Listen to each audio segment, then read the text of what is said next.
It's never 100% about you. When our egos get bruised, especially after wanting something so badly to happen and it doesn't, most people instantly go into self-judgment. I do it too, even after my thousands and thousands of hours of therapy and coaching and personal development and being highly medicated. It is my default mode is to go that I'm bad, I'm faulty, something's wrong with me, I must have done something, and get into that loop. The guy or girl doesn't like you back in that way. Almost no one bought the course you're selling. No one signed up for even your free thing. You didn't land the client you thought was a for sure yes. Someone ghosts you or no-shows you for an appointment. This likely triggers you into thinking, what's wrong with me? What did I do wrong?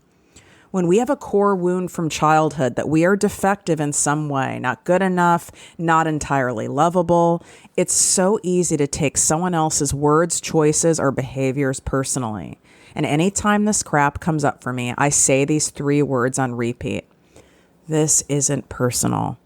There are dozens of factors why people make the decisions they do, and very few of them are about you personally. If your side of the street is clean and you're operating with kindness and integrity, there is nothing else you could have done, period. If you're tired of hearing the same old basic mindset and motivational fluff talk, you've come to the right show. Welcome to Project Me with Tiffany Carter, the podcast, where we dish on everything from managing that crazy brain of yours to manifesting abundance to my straightforward, actionable steps that will make you major money online. Now, I'm not your typical multimillionaire entrepreneur. It takes a small village to keep my anxiety and depression in check. I'm inherently disorganized with an intense obsession with office supplies. Your girl here is a digital marketing content expert who's generated over $200 million in sales. I promise by tuning in twice a week, you will get a much needed refreshing dose of truth, clarity, and cash-making advice. Now let's get to it. Tell me if this sounds about right. You feel like you're busy doing so many things, yet the clients and cash aren't reflective of the energy and time you're pouring into your business. And then this leaves you frustrated, wondering, what the hell am I missing here? Maybe I'm not focused on the right things, but I'm not sure what the fuck I'm supposed to do. The truth is, you are missing something. After coaching more than 150,000 people worldwide, clients ranging from people starting from scratch to multi-billion-dollar brands and everything in between, I can tell you with 100% certainty that if your business isn't consistently growing and your profits to effort ratio is feeling way off, there are major money leaking holes in your business that need to be filled right away. But here's the problem. Most all business coaches, consultants, and experts will either focus on strategy or mindset, not both. And straight up, you can't have a successful, sustainable business that feels fun and energizing to you, that brings you a ton of abundance without doing both. And like I say often on this show, I can build out a multi-million-dollar customized business plan for you and give you all the steps. But if your money mindset is broken, it will sabotage any proven strategy. So my dream team and I decided to create a one-of-a-kind 4-month mastermind program that delivers everything you need to go from thousandaire, as I call it, to millionaire status, baby. And that is inside the Abundance League Mastermind. You can get all the details by going to projectmewithttiffany.com/Abundance League. You can swipe up. It's right there in the show notes. And I have it in my link in bio on my Instagram at projectmewithttiffany. You can see that there are incredible pricing plans to get in here. We are only taking a maximum of 20 people in order to ensure that you get the best results in working with me and my team to get you to where you want to go. So don't wait on this. It's by application only, but I just want to give a heads up. These application calls, if your application is approved, they're only 15 minutes long. Do not fill out an application just to see if you're accepted or just because you're curious or just because you want to think you can pick my brain.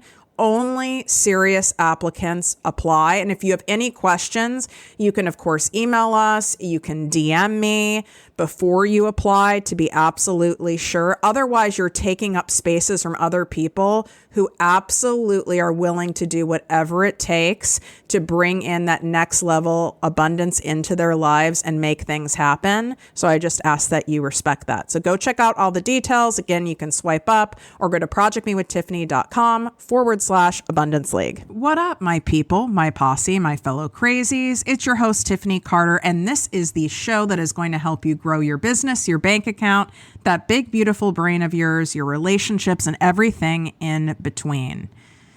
There is nothing that will set someone into the land of being frozen, procrastination, putting things off for years, even decades, than the self-doubt spiral.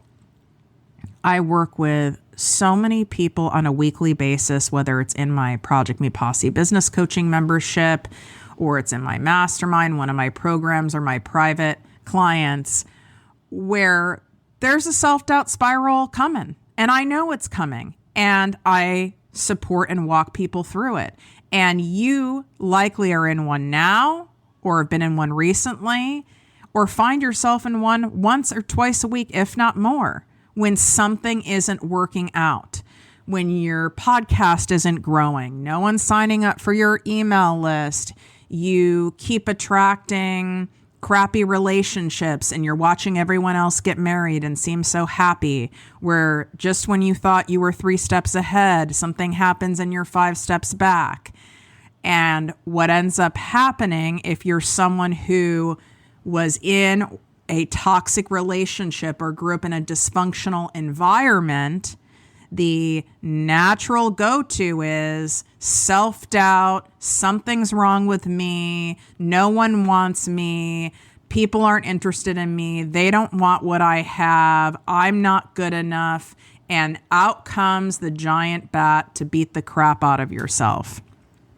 I remember when I said to a friend of mine and my law of attraction coach that I had at the time, and I was so frustrated because I was going on all these dates and relationships after relationships, and it was one emotionally unavailable person or a toxic person or someone who didn't have their shit together, one after the next, one after the next. And then I started watching friends of mine get in these like seemingly great relationships and getting married and having kids.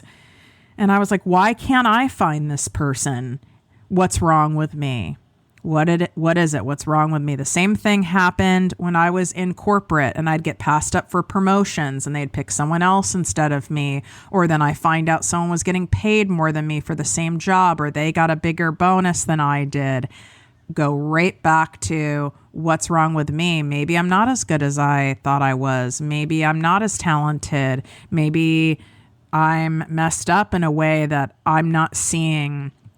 It comes back to that deep-seated feeling that you're inherently flawed in some way. And you could have confidence, self-esteem, feel very secure, have a lot of success even, and still end up in this self-doubt spiral.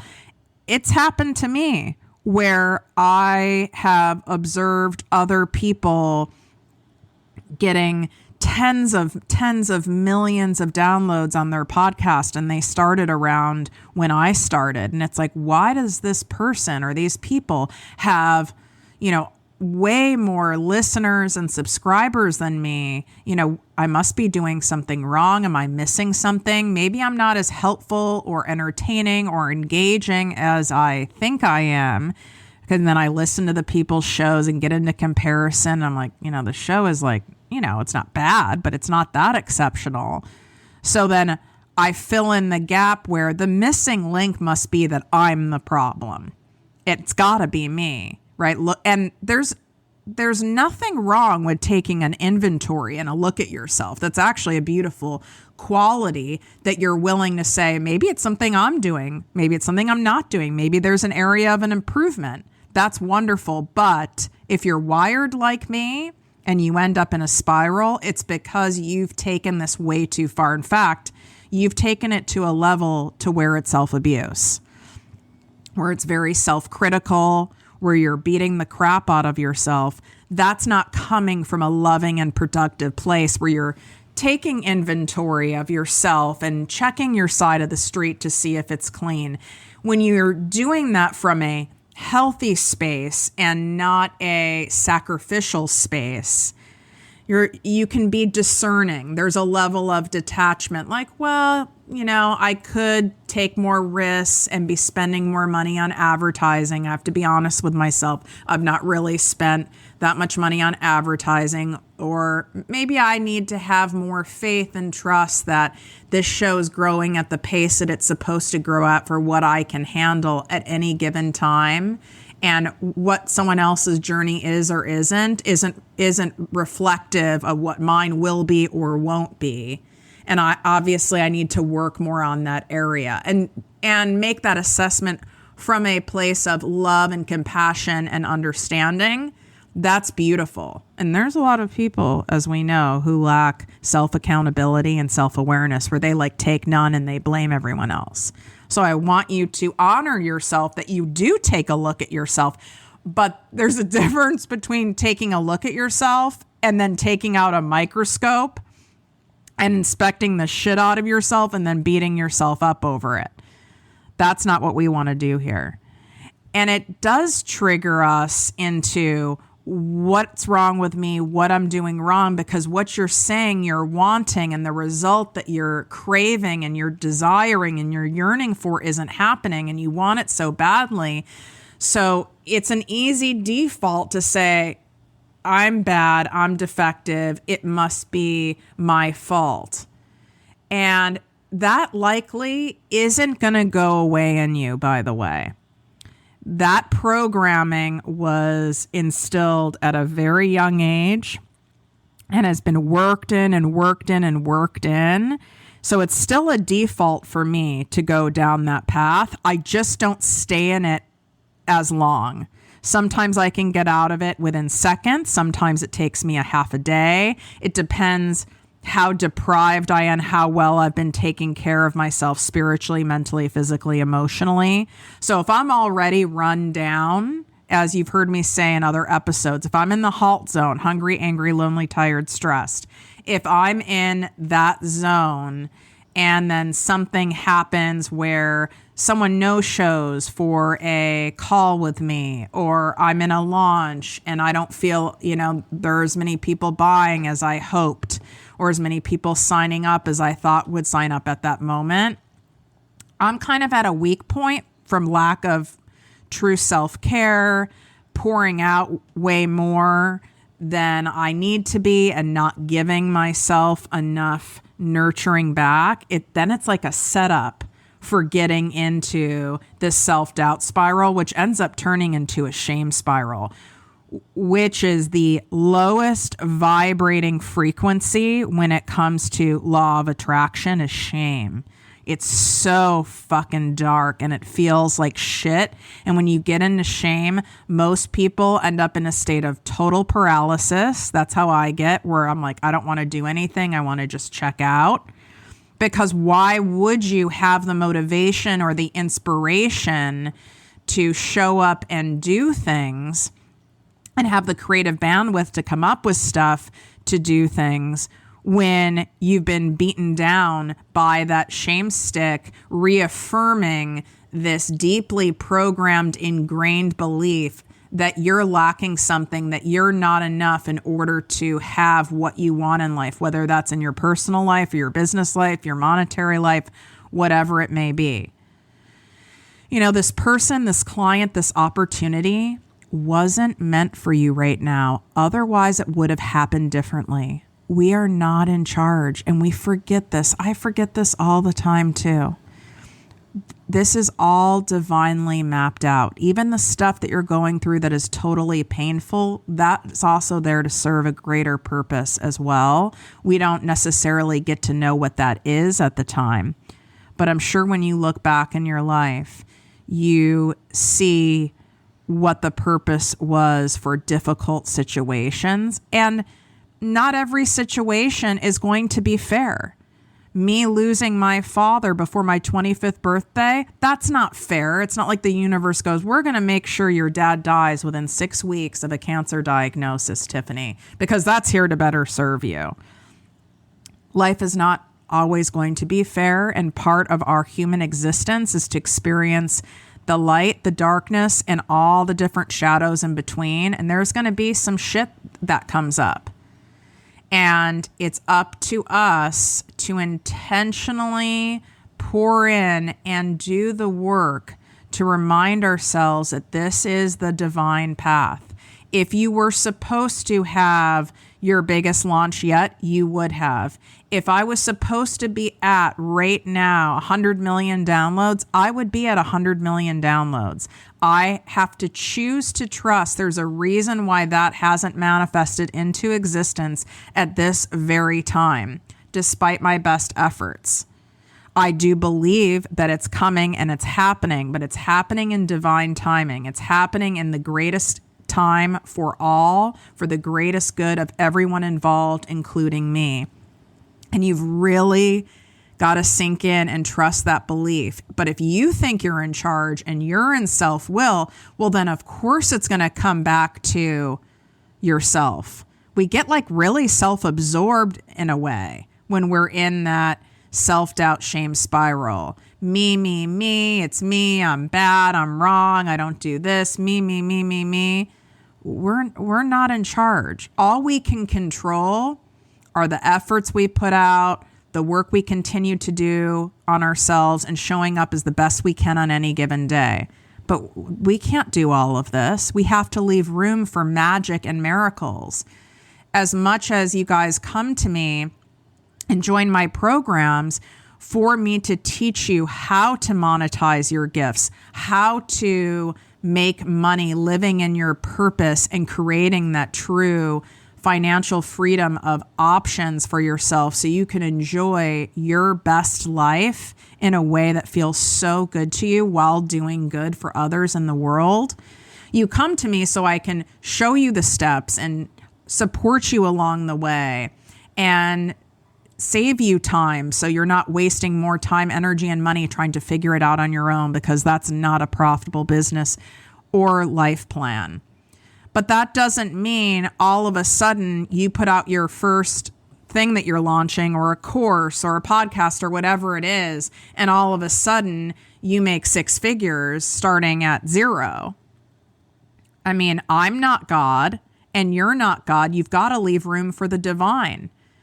You know, I have clients where within 1 month, they went from 0 to $10,000 a month. I have clients within 2 months, they've quit their job and now they're matching what they had as their corporate salary, and they're growing from there. I have clients that have far surpassed even what I make in a year's period of time.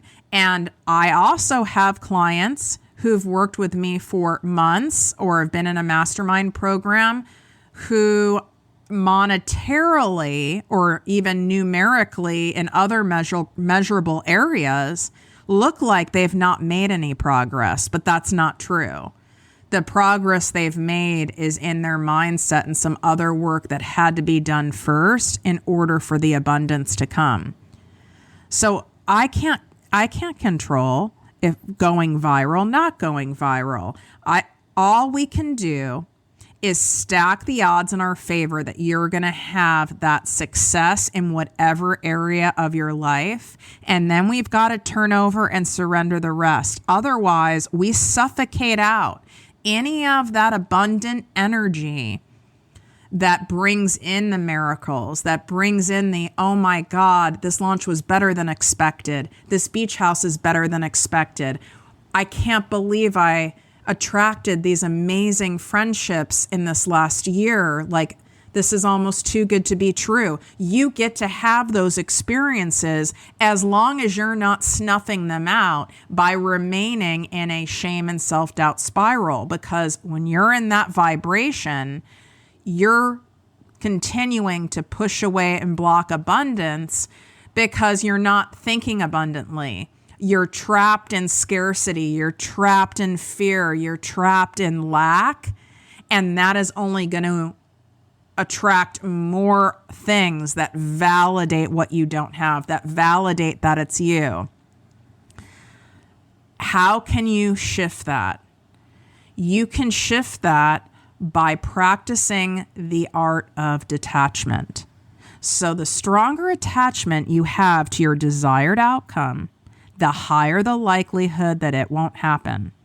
This is a genius life lesson from me that I really hope you can let it sink in. You might need to listen to this episode a second time because it can be a little bit of a heady concept, but I want you to get this because it will change your life. So the stronger attachment you have to getting married again, to having more friendships, to being able to quit your job and being able to make a certain amount of money, to having your program sell out, to having this particular client, potential client say yes to you.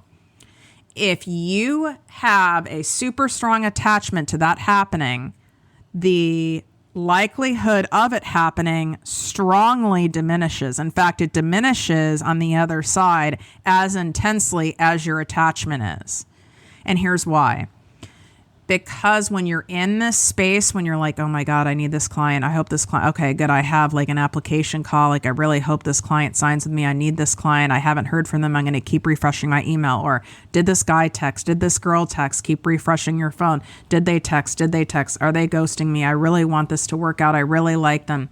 I need to be able to quit my job. I need this money. I need this to work. I need this to work, Tiffany. This has to work, Tiffany. This has to work, Tiffany. I've had clients like that who've gotten stuck in this spiral, but this has to work. I don't have much money left in savings.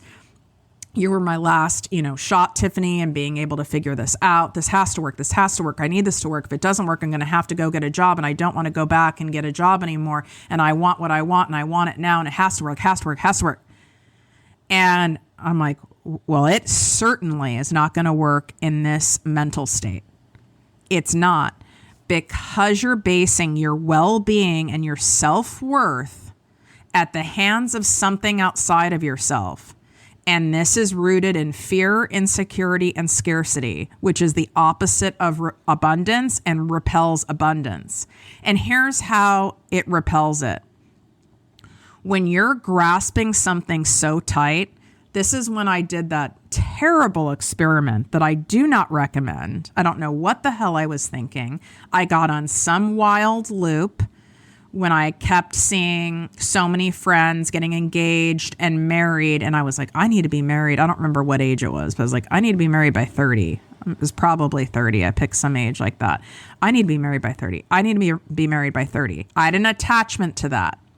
And it's an unhealthy attachment. My attachment was, if I'm not, whenever you're saying I have to, this must work, this has to happen, this needs to happen, all that stuff, what you're saying is, I won't be okay. I won't be safe if this doesn't happen. That's what you're really saying. So what I was saying to myself is, oh my God, if this doesn't happen, I'm going to be alone forever. They're going to start looking at me weird. They're going to be like, no one wants you. And then I'm going to like lose hope, and I'm going to be destined to be alone forever. All scarcity, right? So I did this experiment. If you guys remember that app, that free dating app, Plenty of Fish. I don't know if it still exists. Oh my God. So I was like, I'm going to do 30 dates in 30 days. Because I was determined in self-will that I'm going to make sure this happens. First of all, it was very exhausting. I think I lasted like 12 dates. I can't believe I even did that. And I used up a lot of really nice makeup. And so what happened is, how do you think I showed up for those dates? Maybe the first one or two, I was a little more carefree and okay. But after the first one or two were shit, then I started getting resentful. Then I started putting on my makeup and doing my hair and going, this better be worth me doing my hair and makeup for. This better be worth me not sitting on my couch and watching my shows for. This better be worth my time and energy. And then I would show up with like a little bit of like a chip on my shoulder. And then I'd be like, ugh, this was a waste of time. And then I'd call girlfriends on the way home and be complaining, what a waste of time. And then I'd be in that kind of an energy. Well, me showing up with that energy and that attitude, even though I did my best to put on a smile and fake it, people can feel it. And I came with like the 20 questions. I wasn't really in the moment. I wasn't fully present. It became more like a job interview. So therefore, my thoughts created my behaviors and my vibe. And those behaviors and vibe further repelled what I wanted. Some of these people could have been lovely people, but if they're picking up on that I have this kind of like intense energy about me, it's like, that's not attractive. And they're likely putting some kind of guard up and not showing up as their best self because of it. If I went in to it, which is, if I'm married, that'd be nice for me to be married by 30. I would love that. But if it doesn't happen, I'm trusting in the divine timing of it, and I'll put myself out there, and I'm going to focus on having fun and living my best life and surrender the rest to God, to the universe, and knowing that when I'm supposed to meet my person is when I'm supposed to meet my person, and there could be multiple people, and I'm just going to be here, open and willing for it, and not with a tightly clenched fist, because that makes me a very uptight, rigid, cunty Virgo. And I don't think that's how you're going to attract that person that you want to attract. So when I started dating from that place, I started having more fun. I wasn't like, oh, this is going to be a waste of makeup and time. I was more discerning of who I went out with. Did they sound fun versus it being some kind of an agenda? And therefore, because I was lighter and I was more fun, I saw them in a different light and they were more fun. So when you do this with money, I need this needy energy. It's like a codependent, needy energy. I need. You're saying, I need to make this kind of money. I need this business to work in order for me to be okay, in order for me to be happy, in order for me to have peace, in order for me to have clarity, in order for me to enjoy my life, in order for me to feel inspired. You're fucked. And I'm saying this to you as I remind myself of this. I love recording shows for you. I love creating content. I love writing emails for you. I love helping you, teaching you, guiding you, motivating you, empowering you. I love doing all of that. And if that was all contingent on me having a certain number of downloads or a certain amount of money that I'm making every single week or off every launch, you would be able to feel that. You really would. You wouldn't resonate with the show. I would start acting funky. I would probably not be as much myself. And you might not even necessarily pick up on it, but you wouldn't be attracted to the show. And then you certainly wouldn't share the show to other people. And therefore, I would create a self-fulfilling prophecy of not having the level of success of the show that I want. Instead, I show up every time knowing the exact people who are meant to hear these episodes, who are meant to find my show in whatever path, whether it's TikTok, Instagram, Pinterest, Google, through a friend, that they are being called to learn from me and be in my audience and be in my community for a higher level reason. And that rest of it's none of my business. My job is to show up and do what I do best in my best capacity at any given day and let go of the rest. So I want you to hold on. I'm not saying not to hold on to your dreams and not to hold on and have the desire and be clear about what you want, but not with a tight fist. I want you to hold it loosely. What would happen if you were doing like a long beach walk with someone and you were holding hands and you were gripping almighty on for it? They would be like, ow, at a certain point, or their circulation in their hand would hurt. Your hand would hurt. But how about when you are holding someone's hand and you're holding it kind of loosely and casually and light. You could hold that person's hand for hours and it's going to still feel comfortable. Do you want to wear a leg prison's pantsuit all day and wear Spanx underneath that pantsuit? Or do you want to wear a flowy, beautiful dress that feels comfy and you feel free in? That's how I want you to look at attachment. Am I gripping really hard? Am I wearing the leg prison pantsuit? Or am I holding on to this desire loosely to allow room for the abundance and the magic and the miracles to occur, to allow the space for the universe to co-conspire and co-create with me? Or am I snuffing it all out in rigid self-control and obsession and fear and overthinking, overanalyzing, spiraling self-doubt? So take a step back and ask yourself, how can I even detach a little bit today? Because this takes some time to work on this if you've not done this work before. How can I detach a little bit, even 10%? Is it going and doing another activity you enjoy to do? Is it calling a friend and laughing? Is it you writing about it? Is it you praying? Is it you taking a bath? Is it you stepping away? Is it you leaning in to this feeling and really going, where does this come from? Why am I gripping on so tightly to this? It's like, yeah, I understand I need money and I understand I don't want to go back to work. And yes, I understand I don't want it to work, but what am I so afraid of? What am I so afraid of? And you're really asking this to your inner child. What are you so afraid of, sweetie? You have a kid who's so nervous. I've got to get an A. I've got to get an A. I've got to get an A. I would ask a kid like, well, have you been studying and doing your best to study the subject for the test? Well, yes.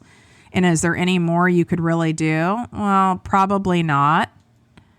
Well, then that's all you can do, is do the best that you can. But if you keep studying and you stay up all night studying and you don't get rest, you can actually sabotage how you do on the test because you're so tired and you're not thinking clearly, or all you've had were Monster energy drinks and Starbucks, and now you're a disaster to take a test. That's, by the way, stuff that I did all the time in school.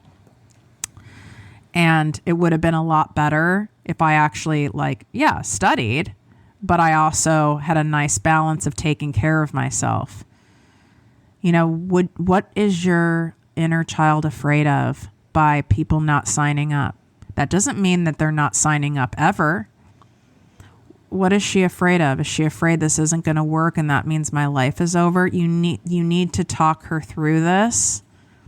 You need to write it out. You need to work with a trusted friend or a coach on this if this keeps coming up, because you ending up in this self-doubt spiral and taking everything personal and that people just don't want to buy from you, people don't want to work from you, people don't want your gifts or what you have to offer, but they want other people's but not yours, that's not going to serve you in any possible way. It's actually only going to keep you stuck and beat you down and snuffing out all the abundance that I know you want.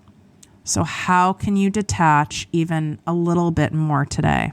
How can you loosen that grip on this thing? And just see what happens when you loosen that grip. Your body even changes, your inflammation changes, your sleep changes, your muscle tension changes, your tone of voice changes, your thoughts change. Just start at 10% at a time and take your inventory.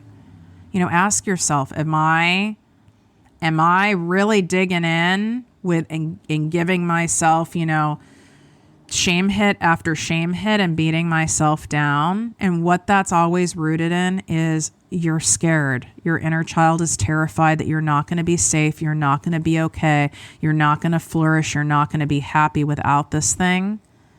And it's the contrary action that you need to take that is going to get you closer to the thing. That doesn't mean, again, you don't have a grip at all, but your grip is done loosely so we don't snuff out all the abundance that you deserve and you desire. I want you to share this episode with someone who comes to your mind, who tends to go back to what's wrong with me? What's wrong with me? It must be me. What am I missing? Help them out. Share this episode on your Instagram stories or Facebook stories and tag me at ProjectME with Tiffany, and go leave a dang review for the show. If all you have time to do is tap the 5 stars on Spotify or Apple Podcasts, I'll take it. But even better, if you can leave a written review, put your name or Instagram handle in the review, take a screenshot of it, and DM me at ProjectME with Tiffany, and I will gladly treat you to a luxuriating beverage of your choice as a way of saying thank you for being such a generous and caring and appreciative listener. So go do that. And again, look out for the Abundance League Mastermind. It's 4 months with me and my ProjectME Dream Team.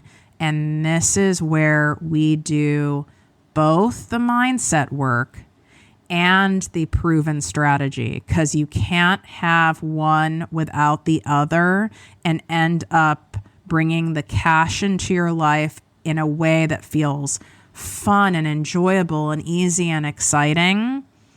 Stop trying to do all this on your own. Stop playing cheap with your business and actually get the support that you need and the guidance that you need from someone that you feel safe with to get you there, so that 2023 can be the year you did the damn thing. Not thought about it, not tried the thing, not exhausted yourself doing all the things. No, that 2023 is the year you did the thing, and it was a breakout success. Wishing you great health, wealth, and worth as always. Love you.